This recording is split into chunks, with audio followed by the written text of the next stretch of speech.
Armenia और Azerbaijan के बीच एक युद्ध का खतरा बढ़ गया है। अजरबैजान की सेना ने काराबाख में जबरदस्त हमला किया। इस हमले में 2 लोगों की मौत हो गई, जबकि 23 लोग घायल बताए जा रहे हैं। इस हमले के दौरान कई इमारतों और कारों को भी भयंकर नुकसान हुआ, जिसकी तस्वीरें आप देख रहे हैं। इस हमले के बाद अजरबैजान ने उल्टा आर्मेनिया को ही सुना डाला।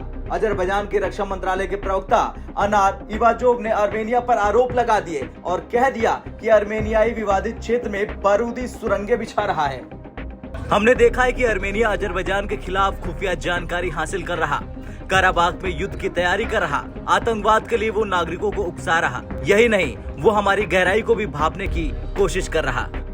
अजरबैजान के रक्षा मंत्रालय की तरफ से हमले को लेकर सफाई दी गई। उनका आरोप है कि काराबाख क्षेत्र में हुई बारूदी सुरंग फटने से 4 सैनिकों और 2 नागरिकों की मौत हुई थी, जिसके बाद उन्होंने ये ऑपरेशन शुरू किया। वहीं आर्मेनिया की राजधानी येरेवन में इस हमले का विरोध शुरू हो गया। सैकड़ों की तादाद में लोग अजरबैजान की कार्रवाई का विरोध कर रहे हैं और इस विवाद को सुलझाने की यूएन, रूस और अमेरिका से गुहार लगा रहे हैं।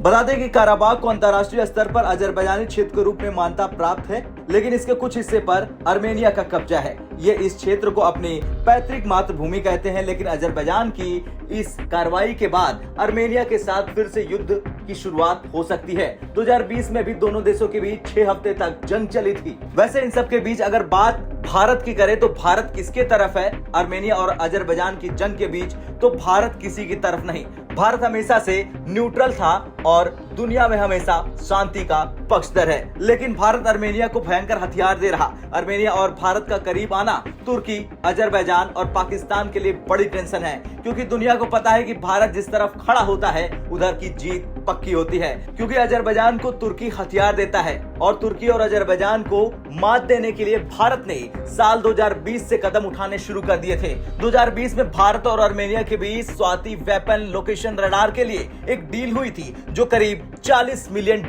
की थी। और इसके बाद अजरबैजान के राष्ट्रपति का भारत पर बड़ा बयान आया था, जिसमें उन्होंने कहा था कि आर्मेनिया को चाहे जो हथियार दिए जाए वे उसे बचा नहीं पाएंगे। कई ऐसे देश हैं जो आर्मेनिया को हथियार देने की तैयारी कर रहे हैं और दुर्भाग्य से अब भारत भी उनमें शामिल है। हम भारत के इस कदम को गैर दोस्ताना मानते हैं। आर्मेनिया को जो भी हथियार दिए जा रहे हैं उसे बचा नहीं पाएंगे और मैंने इसे आर्मेनियाई पक्ष को कई बार बता दिया है। मैंने उनसे कहा है कि अपने पैसे को बर्बाद मत करो, क्योंकि सबसे पहली बात ये मदद नहीं करेगा और दूसरा इन हथियारों से आर्मेनिया की उन ताकतों के अंदर भ्रम पैदा होगा जो बदला लेना चाहती है। ये भ्रम पैदा करेगा कि आप अजरबैजान से बदला ले सकते हैं, लेकिन आप ये नहीं कर सकते। इसकी वजह यह है कि आक्रामक हथियार हैं, इनका एकमात्र निशाना अजरबैजान है। खैर, अब अजरबैजान सीधे भारत पर निशाना साध रहा, कश्मीर का नाम ले रहा, क्योंकि उसे पता है कि भारत के हथियार कितने खतरनाक है, जिसका तोड़ न तो चीन के पास है और न तुर्की के पास है। अब देखना यह होगा कि भारत इस जंग को रोकेगा या फिर अजरबैजान की हार को बैठ के देखेगा। आपका क्या कुछ कहना है? कमेंट कर जरूर बताएं। ब्यूरो रिपोर्ट, भारत तक।